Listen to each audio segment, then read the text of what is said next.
صلاة الجنازة وصلاة الغائب في أقل من دقيقة. صلاة الجنازة اللي بنصليها ورا الإمام في المسجد على المتوفي، وبتكون 4 تكبيرات بدون ركوع أو سجود. بعد التكبيرة الأولى بنقرأ سورة الفتح.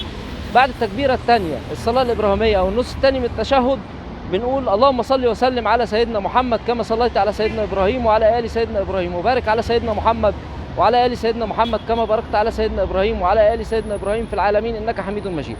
بعد التكبيرة الثالثة بندعي للمتوفي بأي صيغة دعاء، ولتكن اللهم اغفر له وارحمه واعف عنه وعافه واكرم نزله ووسع مدخله واغسله بماء وثلج وبرد ونقه من الخطايا كما ينقى الثوب الابيض من الدنس، وابدله دارا خيرا من داره واهلا خيرا من اهله وزوجا خيرا من زوجه وقه فتنة القبر.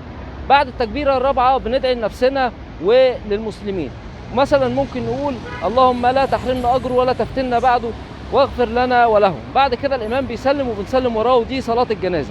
اما صلاة الغائب فبتتصلى بنفس الطريقة، لكن بتكون لما بيكون الجنازة في مكان بعيد واحنا مش قادرين نوصل للمكان ده، ودي اجازها رأي من اراء جمهور العلماء.